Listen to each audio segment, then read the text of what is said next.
as a whole is even complex in itself.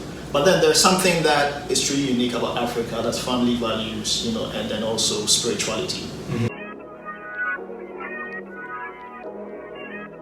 Welcome back, family, to The Process. What's up, fam? You got me, Mr. ThinkSmart, and you have J. Rutt, the Health Predator. What's up, y'all? Yes. And as you see, I have a special guest. Special guest. Yeah, my boy. I met him on the journey.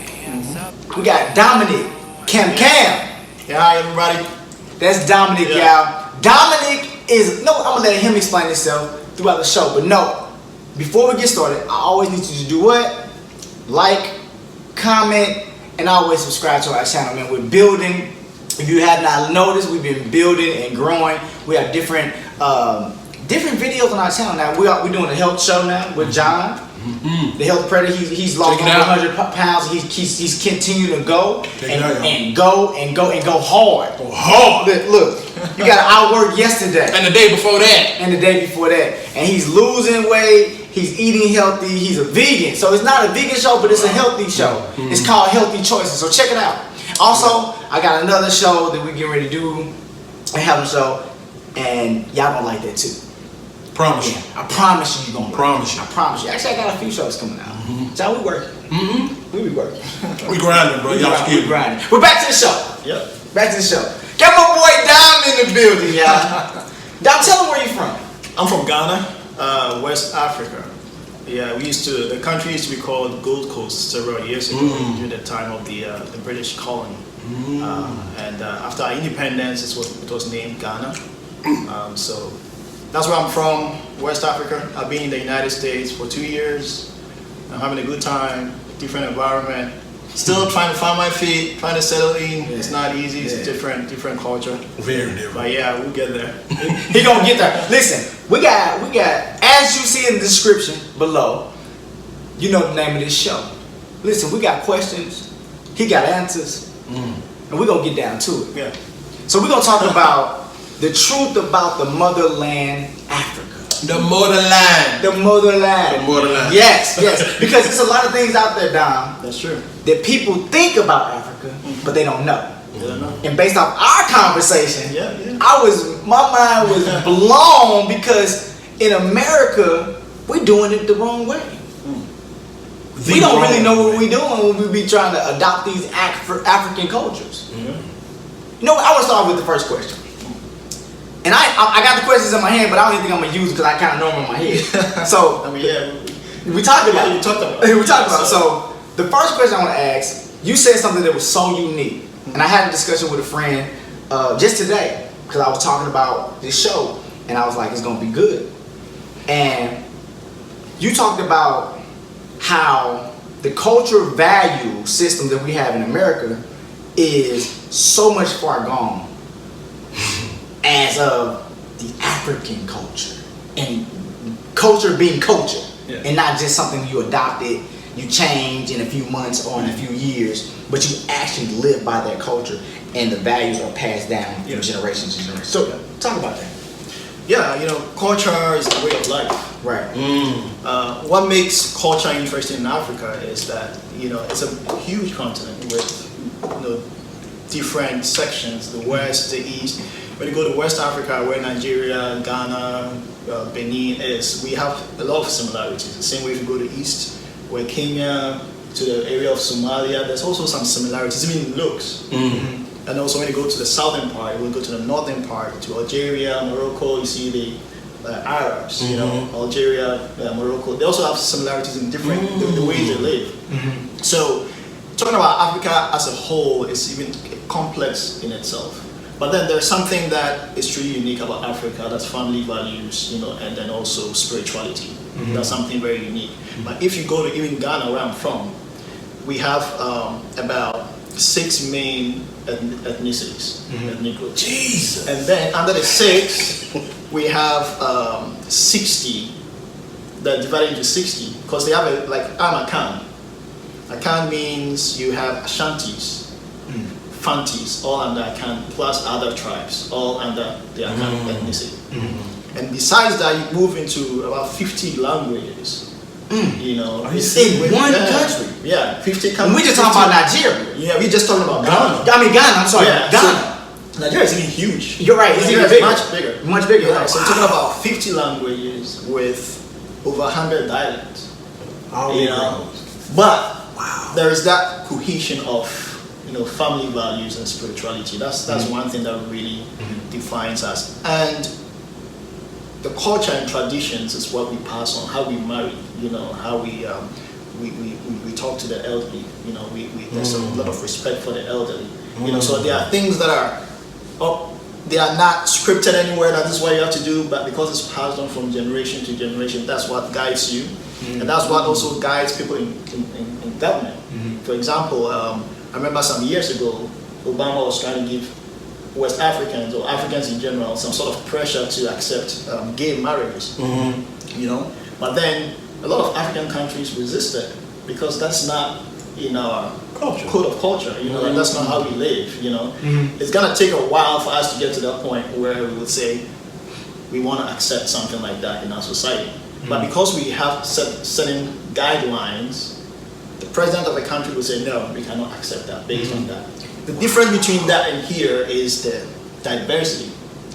The United States has so many people, from people that have moved from different countries. They have their own culture. People from Mexico, from Europe, so it makes it even very complex for you to have some sort of singular culture or something that you can easily identify with and to live by. That makes sense. That makes a lot of sense. That makes a whole bunch of sense. Yeah, that makes a lot of sense. It makes a lot of sense. But the fact that what you said about how we would say a city, or we would say a state. We call it a state. There's so many. There's one genre of people. Like let's take it for Texas. Yeah. Texas, right? Texas, you're a Texan. No matter wherever you, Dallas, Houston, San Antonio, whatever, you're a Texan. Yeah. But you all have 50 different languages within that. Yeah. And it's in one country. One country. And it's not like here where you got people from everywhere. Y'all all in one spot. Yeah. Ghana, but y'all speak 50 different languages. Yeah, we speak 50. So Ghana doesn't have one language. Yeah, we don't have one language, but we do have our main official language is English. Just because we're colonized by the British. Right. That's why we speak English. But besides English, the biggest, the most popular language is Twi. That's my native tongue. It's called what? It's called Twi. It's Twi. Yeah, it's Twi. Yeah, it's Ashanti Twi. We have a Fanti, which is also similar to Twi, but that is the most popular. Besides, I would say a lot more people speak Twi than even English. So besides that, there are other languages. It all depends on where you're from. When you go to the northern part of Ghana, where the Dagombas and Dagatus live, they also have Hausa and other languages that they speak. If you go to Volta region, they also have Ewe. So where you're from, so your tribe is your identity. So if I say I'm Ashanti, it tells you that I speak Twi. It tells you how we go about marriage. It tells you how I go about raising children. Your everyday life. So so basically You don't break that because of your culture. yes. Well, there's a way of, now we are in a very open society where people are being, tolerant, and there are cross ethnic marriages. So so definitely there is a way of, But it's a working, but usually if you are going to marry an Ashanti going to marry an Ewe, you know what to expect. You know how their marriage is like. Those days there were stuff like puberty rites. So if you reach the age of puberty, there was a certain ritual to go through as a woman. Wow. All those things, each culture or each ethnicity had those things that they did. So if I'm Ashanti and I'm going to marry an Ewe, I know the kind of challenges I might have in my marriage, because Ashantis believe in matrilineal inheritance. So where my hometown is not my dad's hometown, my mom's hometown is my hometown. Gotcha. And for the Ewes, their dad's hometown is their hometown. All right. So is what you just said? So is that a matriarchal society where you're from versus patriarchy. Gotcha. So different culture. And this will blow your mind. Several years ago, it doesn't happen now. Several years ago, for Fantis, if you were married to a Fanti woman and she died, and you were gonna, she died, you would have to sleep with a corpse for a while. Like overnight. What? Overnight. Several years ago. Not now. Several years ago, if you were married to a Fanti woman, and she died, you would have to sleep with a corpse. What was the purpose? I think it was something. I don't really have the right answer. Yeah. But I think it's something cultural. It's about your innocence, I guess, and a whole lot of stuff. Wow. So I'm just basically telling you that each culture have the way of doing things. Wow. So it was very easy that okay, I'm Ashanti, I'm gonna get an Ashanti woman. Damn. I'm Fanti, I'm gonna get a Fanti woman. And there are some things that are unique about each culture or ethnicity. Like Ashantis are seen to be very hardworking, people. You look at Fantis, seem to be very smart people. Like they like books. Evers as well like to study. Northerners as well. So something is very, very unique about each culture, and I think that makes you know what to expect, and it's kind of easy in interaction. You said something. You said a lot, but I want to keep point on this. That was family. That was deep. That's deep. That was real deep. And I hope y'all listen. If you watching right now, stop, rewind, listen to it again, and then move forward because that was deep. Now you said something about marriage, and we discussed marriage because you said you had a friend that married within another tribe. Yeah. And there's a tribal look for marriage, and you all were upset with him because he didn't wear his tribal marriage attire, but he wore his wife's, which was from another country in Africa. Tell the people how, in a sense, that's a little bit like it's off, it's disrespectful, and that's how y'all took it, being from the same tribe as him. Go ahead. Yeah, I think it's so. Brother, that's the floor. It's just a similar. It's actually a situation of, for example, I'm not gonna mention the country per se, right? But you have somebody from Ghana marrying from another country, and a man, and he has his tribe, and then you expect that when you're having your traditional marriage, you want to be clothed in your tribal colors or traditional wear, but then taking over, like taking some different clothes entirely, to wear something different, representing some tribe that you are not really a part of. It's like me going to marry in China and wearing Chinese clothing, for my marriage. That's how my friend's family saw it. Like, why would you, And I think even there's a lot of friction when even amongst Africans when one is marrying from another country, marrying someone in another country. There's also a friction because although we have our differences within the country, going to another country means you're also crossing the line where you're gonna have an entirely different culture. Wow. And we are really set in our ways, as Africans, because we are deep rooted in our culture. It's not as easy as here. You meet somebody and you're like, well, like here I don't really see it that way. It's like there's a lot of flexibility. People are they don't really have some sort of code that they live by. There are things that we believe in. When you are having your naming ceremony, there's a practice, Like here it's like baby shower, and then you pop balloons and stuff. We don't do that. Some tribes don't even want to do any revelations, even like you do have on social media, exposing your child to the spiritual elements. Your child is not out yet, but then you have your scan on social media. I see people are very relaxed here about these things. But of course, when you are going to Africa, from Ghana to Nigeria, we have our different ways, and then we are really set straight. It's culture. It's culture. So if you are breaking one culture for the other, realize that within your marriage you're gonna have restrictions. Africans believe that marriage is between families. So you don't say that I'm from KanKam's family, I'm gonna marry another woman, and then it's like I am separate from my family, she's also separate from her family, like we're forgetting everybody else. No, if you marry two families. Two families come together. So if you have friction between the families, as I'm not accepting that my son is going to marry, let's say, a Nigerian, and it's also like that, you would have you have struggles going forward. You know, if your whole family is not as connected. involved. So it's marrying is not just between the love of the two.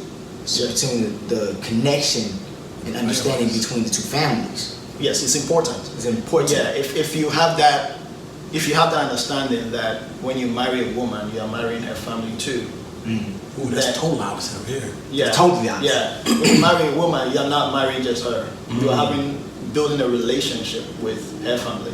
Wow. So her family is like your family now. Right. You know, so which is we try to adopt that, but we don't live by it. Yeah, exactly. Yeah, exactly. Because even the whole way of marrying here, I see it on Instagram, and sometimes I try to put that in my life. Like if I'm to propose to my woman, like where do I put that in the whole courting and marriage process? Because in my culture, you have to go do the traditional marriage, which is the engagement.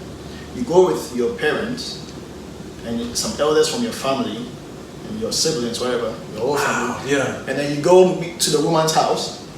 You set a date, you go to the woman's house. They allow you into a place. The girl's family might sit at one section, your family will sit at one section. Wow. And then you don't even speak.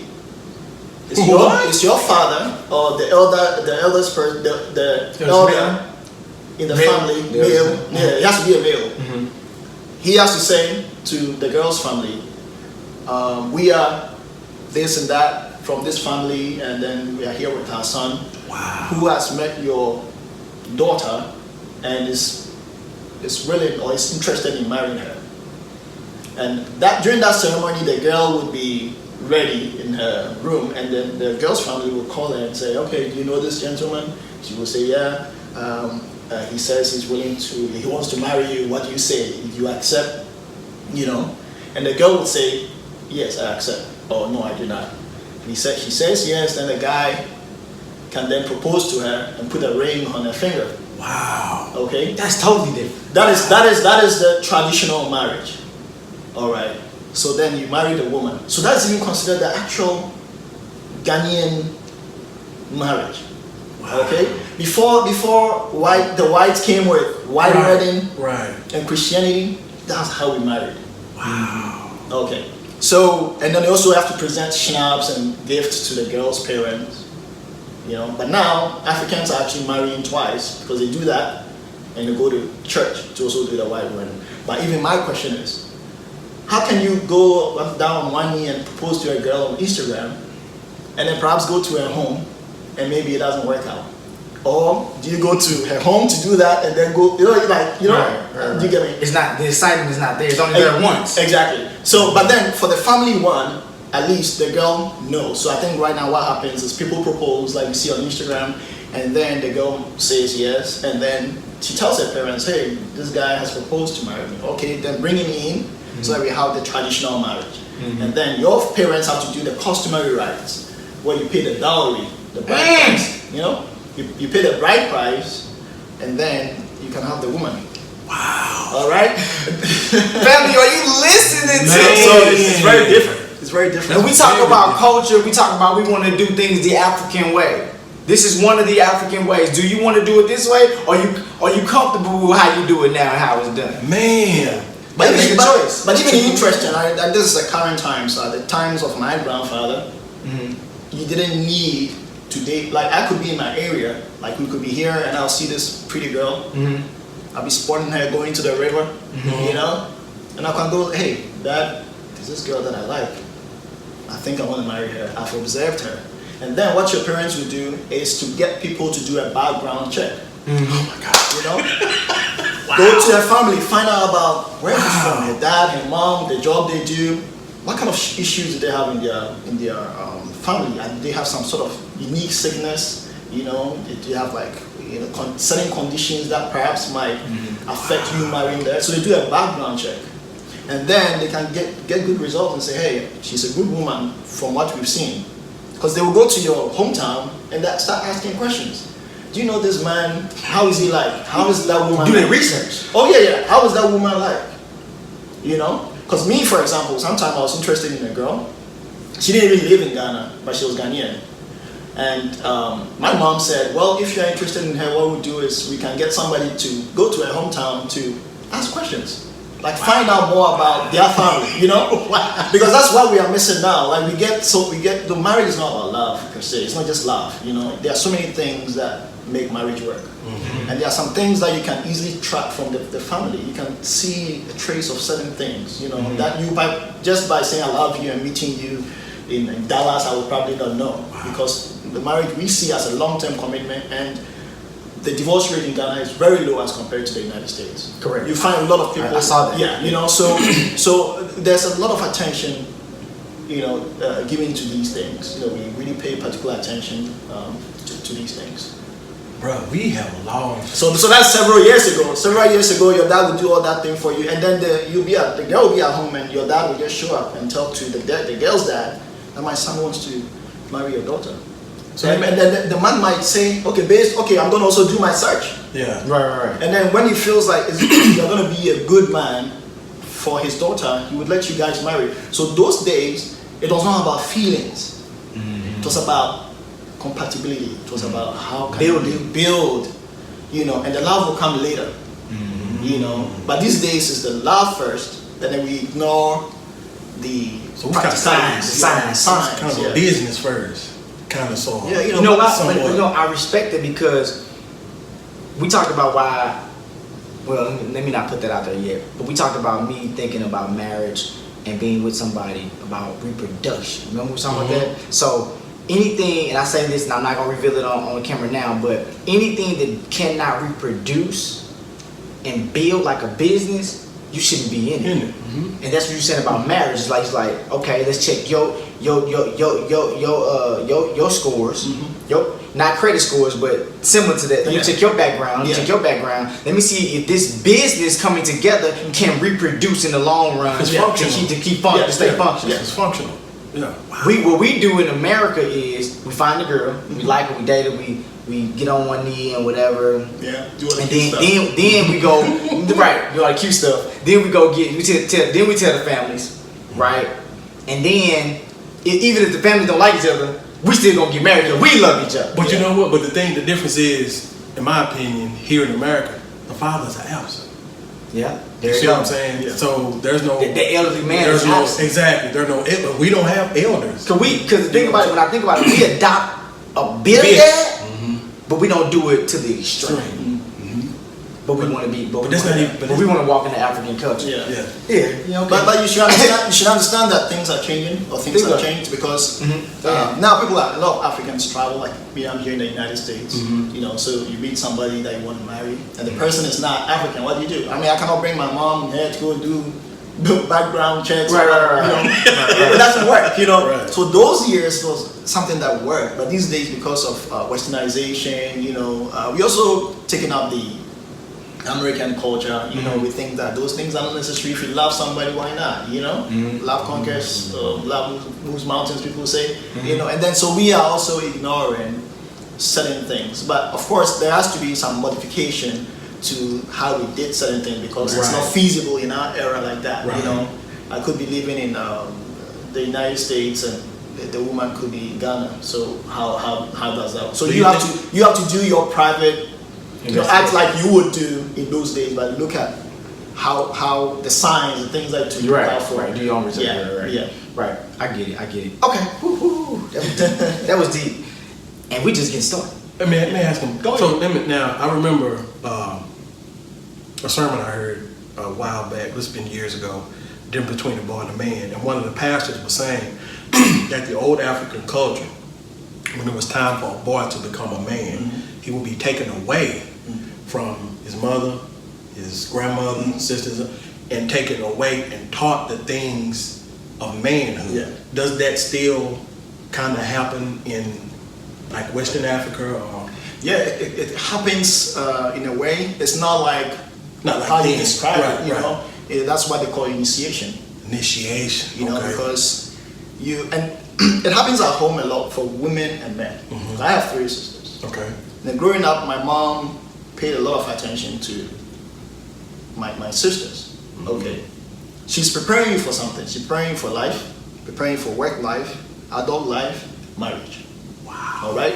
So she will teach you things. It's tripping me out. Hygiene. Okay. She will teach you things like how to cook, how to serve serve your dad. It's gonna be the same way you're gonna serve your man. Wow. Okay. Don't leave the dishes in the sink. So these are things that your parents would teach. Your mom especially will spend time teaching you gradually till you start your first menstruation, to how you keep yourself clean, you know, the basic things. So this is a mom's involvement. So the African mother is not just paying your bills, but she's training you to become a good and solid woman. The same way your dad is doing that in a different way, because as a man, your dad is your hero. You know, same gender. So you start looking at. It's like, I remember I used to pick several things for my dad without even noticing, because my mom is a woman, but I see my dad as a man, same as me. So then I start to do things like him. So my dad would say, hey, I remember my dad had a farm. He would say, come with me to my farm. So his farm, you go there, he puts you to work. All right. I remember we had a very nice garden at home. You had to weed, and by weeding, it's like holding a machete and then weeding. Okay, Work. you work it. All right. Your dad knows that you're gonna have food. He has to feed you, but in a way, he wants to also prepare you to be a solid man. So these are things that, like I said, due to modernization or westernization too, we have had to modify certain things. Several years in there's this tribe in Kenya. Gosh, I've forgotten the name of that tribe. But several years ago, you would have to fight a lion. Maasai. Maasai tribe. Thank you. Maasai. Yeah. You know, that was their form of initiation. Yeah. And even those days, for a man to even marry a woman, you'd have to compete with a lion. Let's see if you can protect this woman. You know, so That'd mean that. yeah, show us that you are a man. Like, that's more than hard. You know, show us that you're a man. That's killing fear. So different tribes, and even now, you know, there are several tribes even still in Africa that are just like tribes of old. You know, they have those old practices. So, and those indigenous practices. So there's a way of initiating you, and some of those initiating you, some of those tribes, like I said, puberty rites. You know, when a woman reaches puberty, those days there was a way of also taking them through certain rites to let them know how to live, you know, and how to dress and all that stuff. You know, pay close attention. Yeah, because I remember when I was young and we used to go to school, the girls used to wear skirts. One thing that they were always told was, when you're gonna sit down, don't sit down like that. Right. You know, you sit down, put your hand right here, and then you know, roll it. Wow. So that your skirt does not lift. You know, that they teach you how to sit. Right. You know, The basics. so That's part of culture. So you know, it's culture. It's the things that we teach you. We talked about this one time. Man, I got so many questions. Cause I feel like we do it so wrong. We represent so wrong. We do. The African culture. We try, but we take a bit of what we like out of it, and then we make it our own. That's America. We take a bit of everything and we make it our own, but we don't do it the right way. Yeah. So this is how I'm gonna lead into this question. So do you think, and I'm talking about African American people or black people as we call them, do we have an identity crisis? Very difficult question, but I think that you know, I've spoken with a few African Americans, and sometimes I would say, You're speaking to two right now. Yeah. Sometimes I'll say, you know, you're African. If you would say, oh yeah, I've spoken with people that would go like, I'm not African, I'm American. This is where I was born, and they say that with some sort of anger. You know, why are you calling me African? This is where I was born. You know, so I think that it depends, and there are people that do not feel African or think they are because they know that that's their origin. You know, but they don't care about whether you're from Africa or not. They care about coming from Alabama, or being born and raised in Dallas, and Dallas being the reference point of his or her beginnings and culture. So it's hard to talk about crisis, but I think that for me per se, if I was a little man or young man and one of my parents or my relatives told me that several years ago your ancestors got here, they were brought here as slaves on ships, I'll be interested in knowing where home is, because I'm not home. Right. You know, I got that. because you would want to go back and see, if you think about it deeply, if you are really connected to your roots, think about it deeply that your father, his father, and his father, that strong bond, they went through all that hardships. Of course, you deserve to be here because they put in the sacrifice. You deserve it. I mean, but then you want to know where home is. How are things like? You know, so you want to probably just go home to find out. You know, find out about your identity. You know, how are things done back home? This is where my ancestors lived. This is the homes that they lived in. This is how they did things. This is how they married. This is how you want to find that connection. You know, you should want to find that connection. I would do that. Right, you would do that. I would do that. That's what I do. Yeah. So I understand what you're saying. You should want to find that. Yeah, you should want to find that connection. You know, because I think that it's like you are. It's like an electric cable disconnected. You are detached from something strong. The source. You know, source of your, not necessarily the source of your being, but the source of your culture and everything. And then you remember that. If you pay attention to slavery and things that happen here, several things have evolved and changed. You know, the ways of doing things have all changed. You know, to jump in the broom like where the we talked about last time. You was like, what the hell? And so many things. So many things have changed. You know, so and it's actually this year is the year of return.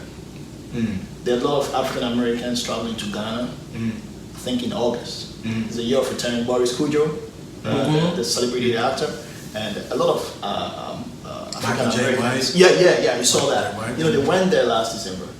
You know, Michael J. White was installed as a chief. You know, you could sense that. You could feel it. You could feel it. I mean, you watching a video, you could feel it. Damn, this guy has found his identity. He's found this connection to something powerful. Yeah, it was energy, man. You know. So I think that usually the question that we ask ourselves is, who are you? You know, if you ask yourself, who are you? It's not, my name is Dominic. No, who are you? It's deeper than just a name. It's finding out where you're from. And I understand that people have been born here, the whole slavery thing, which was very bad, has given them like a source of, or like a reference point of where it all started. You know, the fight for justice and all that. But then if you're African American, then you are from Africa. I believe that going home to Africa will give you a different perspective about life. You know, and make you appreciate certain things, and also make you feel like you belong. Because I don't think that many African Americans have that feeling here. You know, the things with the cops and all that. What about going to a place where everybody's black? You know, and you don't have to worry about a cop stopping you. Because he's black too. He's not gonna do anything to you. He's not gonna shoot you. Yeah. You know, the only thing that you would do is, hey, what about give me $1? You know, like, I'll let you go. Right. Now you said something that's powerful. I don't think John, I don't think you caught it. You said that because a lot of people they justify going back to Africa, which we're calling home right now, as like a good thing or a bad thing. You said something about because of the slavery and because of it happening, we deserve and have earned the right to be here, and that's what we're fighting. That people think that we shouldn't be here, but because of that sacrifice, we earned the right. So this land is ours as well as it is anybody else's. So it's like what me and John learned through Miles Monroe is this is almost like just an extended colony of Africa because we're here. Because just like in Africa, they fought to keep it what it is. And it was the independence. So when they were forced here, they earned through death, blood, sweat, and tears the right to say, this is home too. But they built it. They built it, exactly. But it's okay to go and see what the origin is. And you should want and have that desire. I got it, man. I'm catching it. I hope y'all catching it. We good.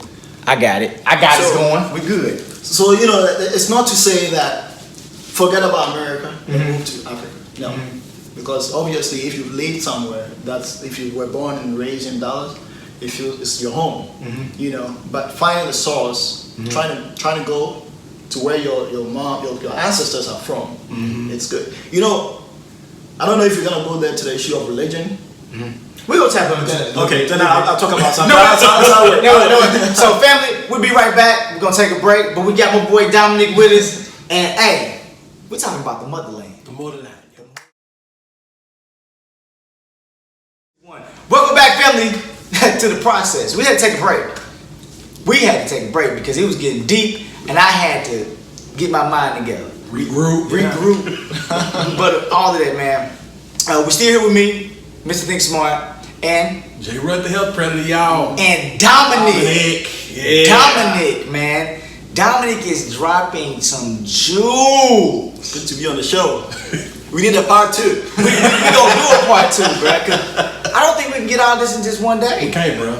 Not just one show, man. We're gonna bring it back. Family, y'all want to bring it back? I know y'all want to get it back. I ain't gotta ask y'all. I know for a fact y'all want us to bring it back. So we're gonna get back into it, Dominic, and get back to the question and answer. Cause you dropping some jewels, not just for me, not just for John, but for the world, brother. Especially our people. I want to ask you about something I know that John has a passion for. Food. Oh, okay. Healthy food, the way people eat, the different things we eat, because in our country, in general, among all cultures, obesity is a problem. Health is a huge problem in our country. Health matters. A lot of people have died promoting health. Nipsey Hussle, wanting to change health. People have died from health issues. John Singleton, something that started from health. And this is as recent. Talk about I know people are different all around the country when it comes to health. Some big, some small, whatever. But talk about the value of eating, what you put in your body, from a African perspective, from Ghana, brother. So in Ghana, we pay particular attention to foods that would, number one, give you the strength. And then number 2, foods that are going to be medicinal. Foods that are going to help you with your whole, body and growth. So I remember growing up, there are a lot of foods like we have something called here you call it spinach. Back home we call it contemporary, which is really good for the blood. Spinach. So we have spinach stew, we have palm oil. There are a lot of greens. Because we grew up with a mindset that the herbs are good for the body.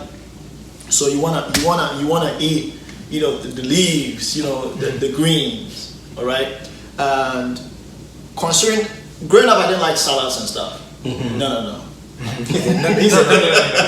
It was mostly we love. So mainly our diets are carbs. A lot of rice, potatoes, starch foods. Like cassava, which is like and yam, which is like potatoes, plantains. Just like because you spoke about your daddy had a garden, so yeah. We had tomatoes. We had a whole lot that we would just bring in. And our life back home is so relaxed. I've never been stressed in my life like I am in America right now. Oh, wow. Yeah, no, that's a fact. I have many African friends, actually not all my African friends, or Ghanaian friends, whenever they go home, they don't want to come back. No matter how good your jobs are here. Wow. There is that peace you find. Wow. All right. It's a relaxed environment. Right. You know, here everything is seen as time is seen as hourly. Mm-hmm. All right. You're paid by the hour. Right. All right. So you start seeing everything hourly. Wow. And we see time as events. Mm-hmm. You know, it's afternoon time to eat. You're paid by the end of the month. All right. Wow. So there's so much stress here. Back home is very relaxed. Food, and also the way we eat. I remember the first time, 2008, when I first came to America. I worked in a place called in Wisconsin, a Generac, and I had Ghanaian friends that I went to work with. Lunchtime we'll have rice with some stew, and then some chicken in a big bowl, and then we would put our hands in to eat. Mm-hmm. A big bowl, so you have 4 or 5 people eating from the same bowl, and everybody was looking at us like, "What are they doing? They're eating from the same bowl." Mm-hmm. And we didn't know what was going on. They're like, "Wait, why are you doing that? Is it even healthy?" Mm-hmm. Like, we washed our hands, you know. But not to deviate from the question. There's so much emphasis on food that is healthy. So if you can look at the kind of illness here in Africa, you realize that totally different. With, you know, there's a lot of cancer and a lot of diseases that sometimes I go like, what's that? Mm-hmm. You know. But back home, natural stuff is really, really important. In Ghana, there's no McDonald's. It was only recently that the KFC was opened. Mm. You know, but I bet you the chicken that they make is not as good as the chicken that people make at home. Mm. All right. You rear chicken, like you can have hens and fowls running around in your home. All right. When you're ready to eat it, you just grab it and then kill it and then pluck the feathers and then you're good to go. Same, you have goats running around, you have dogs running around, you guys have them in your houses, and of course there are some Ghanaians that do that, but basically these foods are easily accessible. You can grow certain things on your own, you can have your own eggs, so you can pretty much control what you eat. And here is but controlling what you eat means work. And nobody here in our country really wants to do extra work. That's why we have fasting. Yeah, but here it's because of the stress. How easy is it? Like, look at the apartment that you live in. Mm-hmm. Where's the soil to grow your tomatoes? Mm-hmm. Yeah. But back home where you could be living, you could have a place you can dig and then grow your tomatoes. Wow. You can have hens, and then they can grow, and you can grow them, and they will have eggs for you. Mm-hmm. So it's that easy to have access to that. Here you have to own a farm. You have to own a farmland and rear them, And like I said, going back to the lifestyle here, the fast pace of the life here demands that you have fast foods. Mm-hmm. Because you want to eat on the go, like you want to get to work. So you have to buy something and go. Back home, it's not like that. Mm-hmm. You are very, and that I really like that about America. Like, you don't joke with your work. We have a laid-back approach in Ghana towards work, which brings issues. But I think that because everything is fast, just like in South Korea, they call it pali, like everything is fast. So you have to grab a quick lunch and go to work, and you don't even pay attention to what you have. You're always paying bills, so that's what your focus is. And before you realize you have some sort of illness and you don't know where that came from. So that's the main different thing. Yeah, our diets are very different, but I think at the same time, there are opportunities here for people to eat well. The difference is here, what is healthy is expensive. Mm-hmm. In Ghana, what is healthy is not expensive. Because what's healthy in Ghana, you can grow. You can grow. But you can go to a local farmer and say, "Hey, I want to buy these vegetables from you. Mm-hmm. I don't trust what's from the store because the chemicals and all that. So I want to come." That's what my mom did. She would go to a local farmer who had the beds and grew the vegetables. Wow. And we just get the right from the soil. Wow. And bring it home. Washing and cleaning myself. You know it's clean. Well, do it yourself. No, it's clean. Yeah. See, we can't really do that over here now. Now I have a garden. I'm starting to grow my garden now. But the question I want to ask is what am I looking for? How do y'all view meat? Is meat like the main source of food, or is it the vegetables? Oh, that's meat, definitely. Meat is definitely the main course. Yeah. Now, what meats do you have? Oh, so we do beef. chicken, mutton. Yeah, and also chicken, which is like goat meat. Right. Yeah. Wow. And then also pork.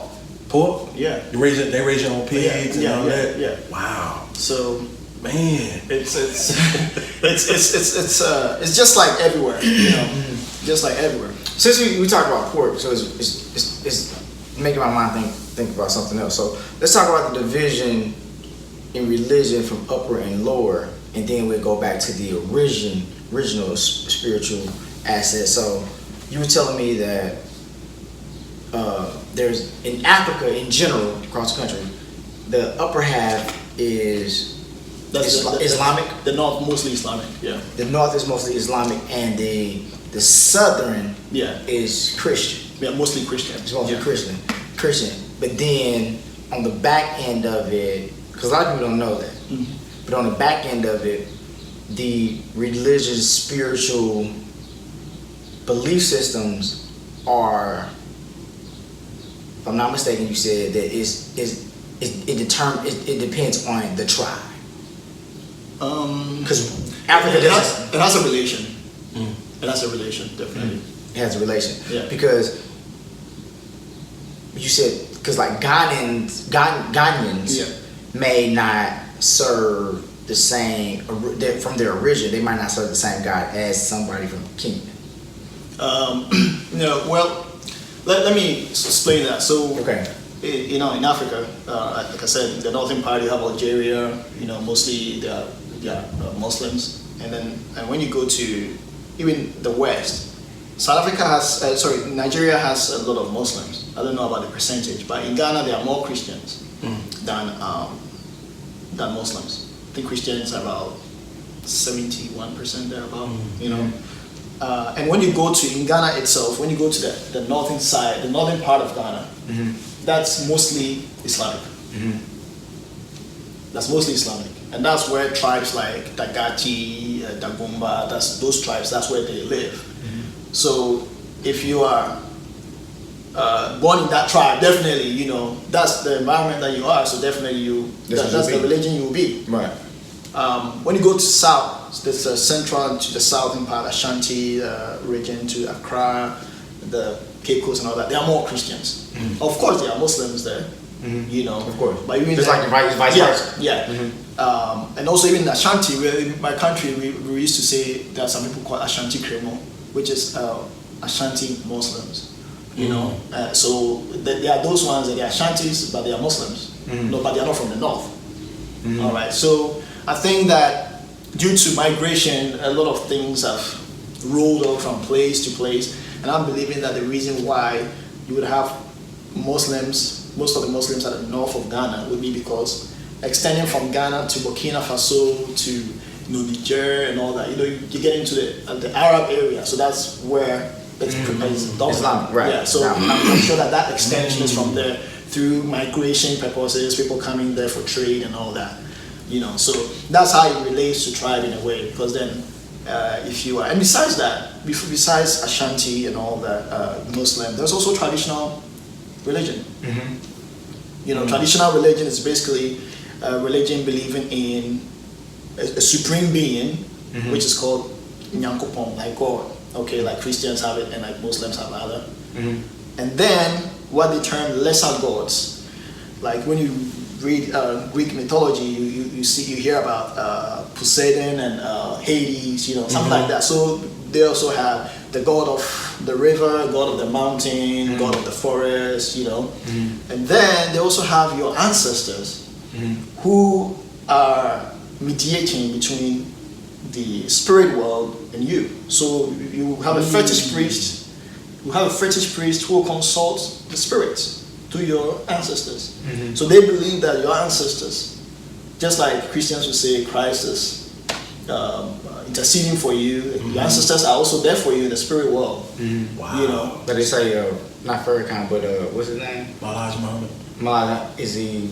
He's like the Jesus of there, and then you were saying like that interceding. Okay, got it. So there's also that traditional religion. So that was very, very popular some years ago, but because of Christianity, it's gradually a lot of people that were transformed traditional religion to Christian religion. So in Ghana, for example, those are the three main religions: Christianity, Islam, and then the traditional.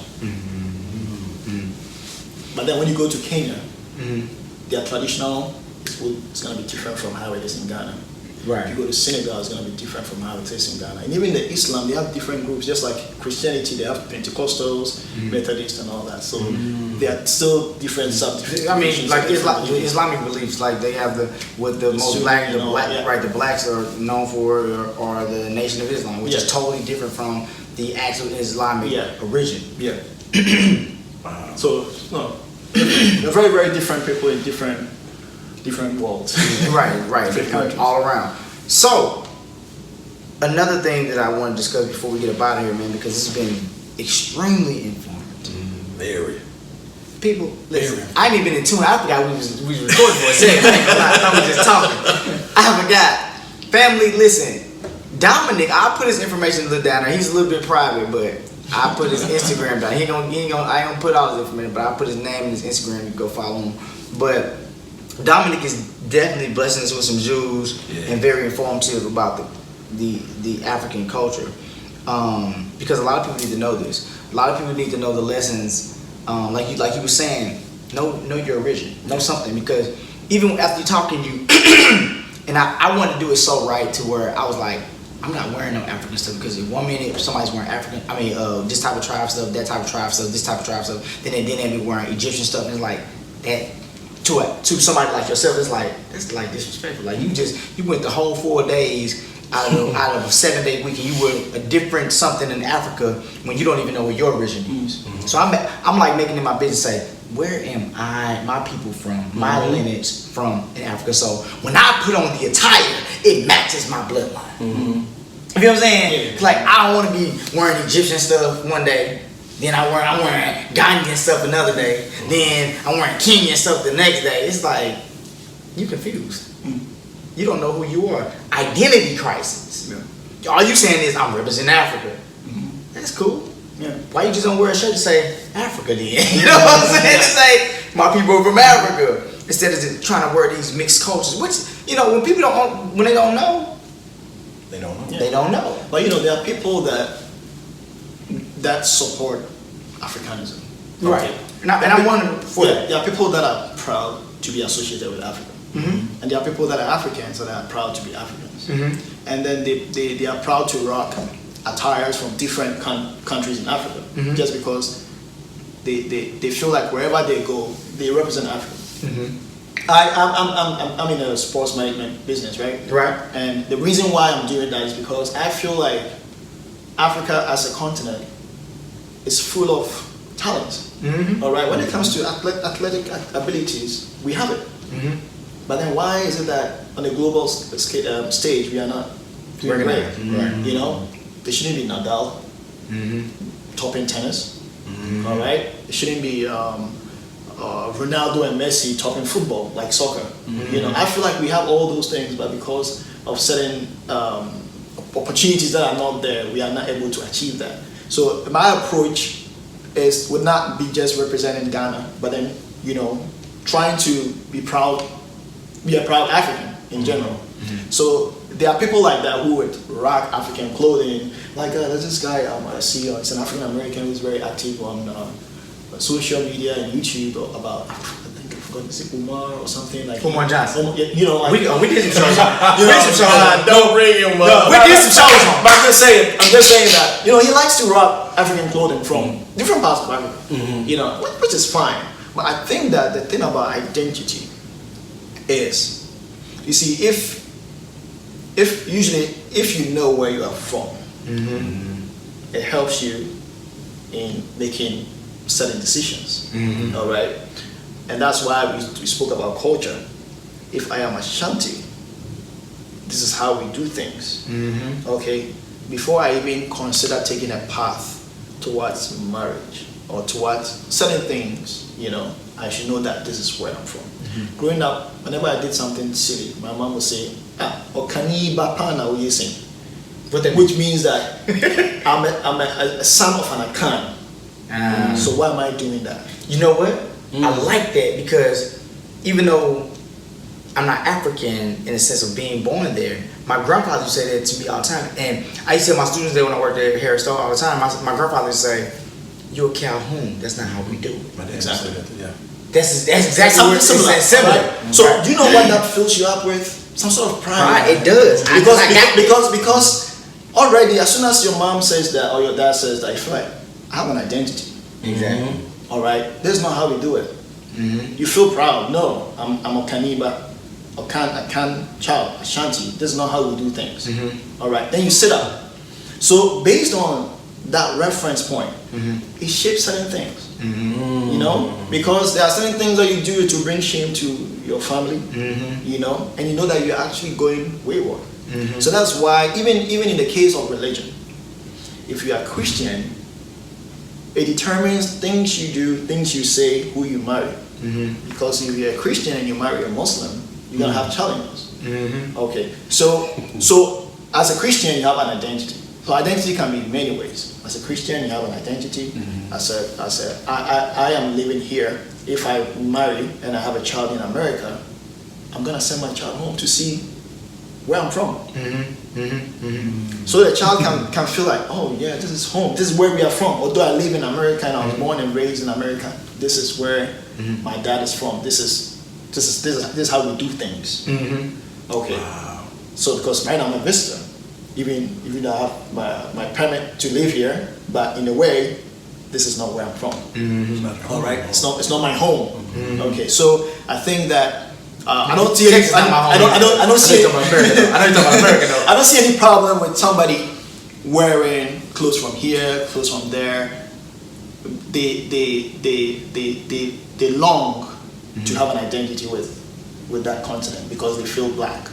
But then they haven't had a chance to say that or identify or realize that I'm from Kenya, I'm from here, which can be hard. Even when you do the test, it's bringing from here and all that. So if you don't know that, you want to pick anything African that puts pride in you, you want to rock it. I understand. You know? 100%. But at the same time, if you are able to dig deeper, and even there are people that don't know their identity, like in their DNA, they haven't done all that check, but they go to somewhere, Ghana, Nigeria, live there for a while, and feel like they feel the connection.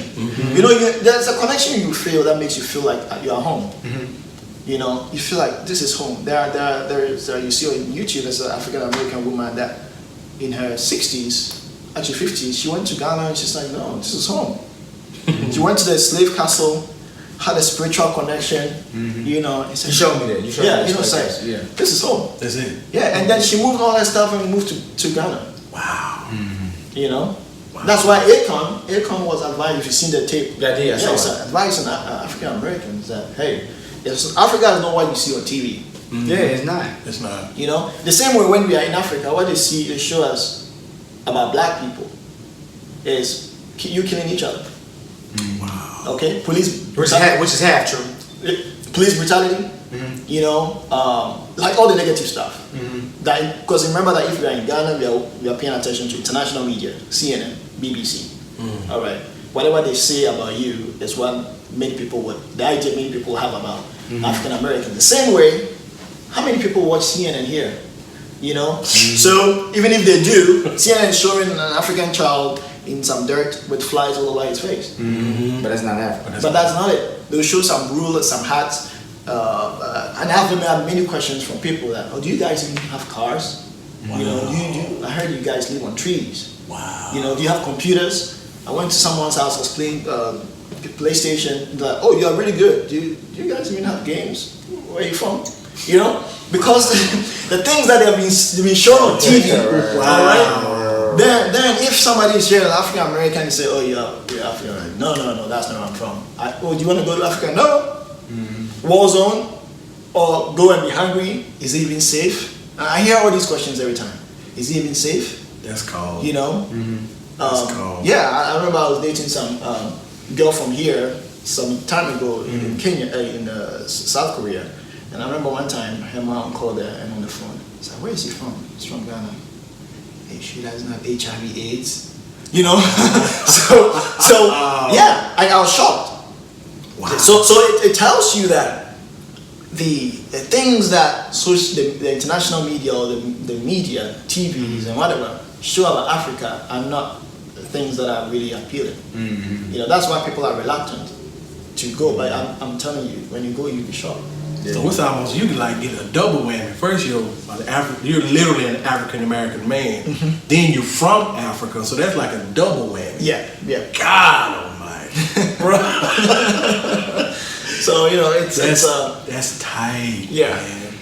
So that, I think Africa as a continent is also fighting that. There are a lot of people doing a lot of movements in Africa to show the good side of it, because there are people hiding behind international agencies, non-profits, to create certain images of Africa. So they just get people to donate money. Yeah. And then the money is not even going to the places where they are saying it's going. You know, like it happened with Haiti. Mm-hmm. So clearly, Africa on TV that you see on CNN and all that is not. It's just a little section.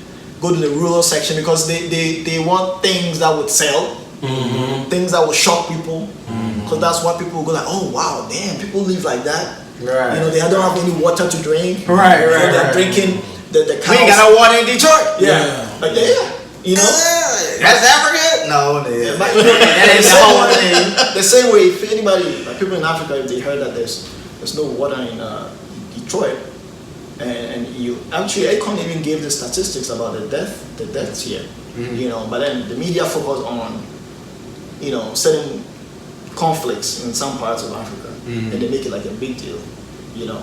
And also, even let's not go into the Afghanistan area, but let's stick to Africa. So I think that certain things are Africa is very misrepresented on an international media platform, and it's clearly was. And I've had a lot of people that have gone to Africa, they were skeptical, they were afraid.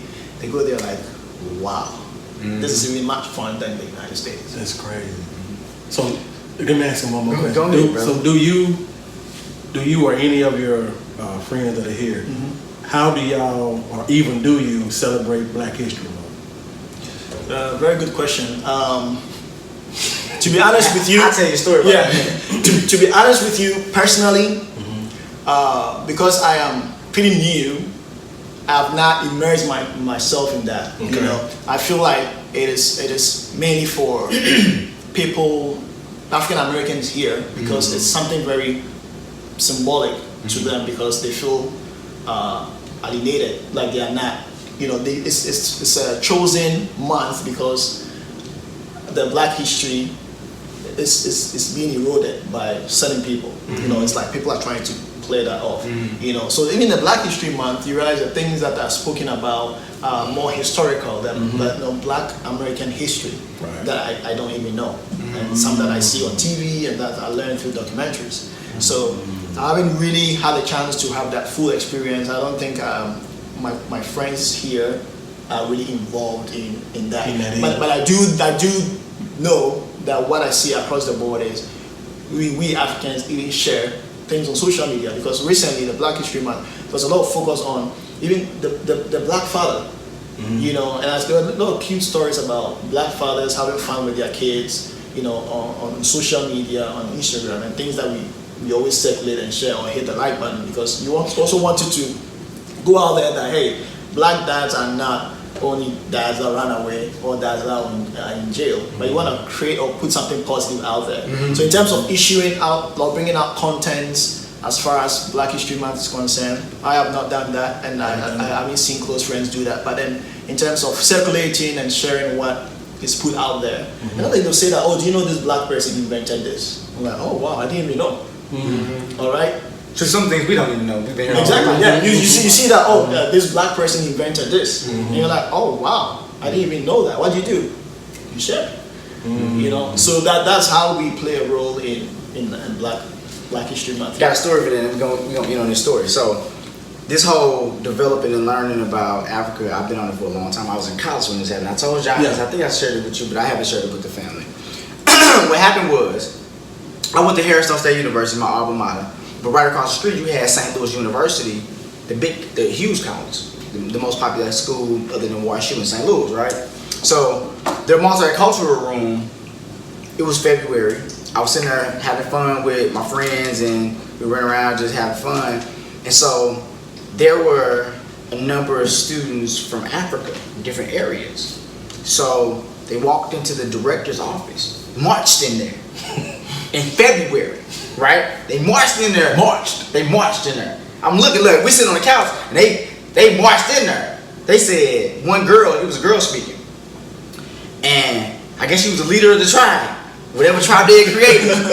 she said, excuse me, ma'am. She said, so it's February. We know about it. Mm-hmm. So y'all call it, it's Black History Month, right? She was like, yeah. She was like, what are we supposed to celebrate during Black History Month? This is not our history. And I said, God dang. She said, this is supposed to be the multicultural room, and every month it's supposed to be dedicated to somebody or something. We're supposed to have our time, but y'all try to put our time into February with everybody else, with Black history, when that's not our history. We need our own month too. Doing an African history, African what?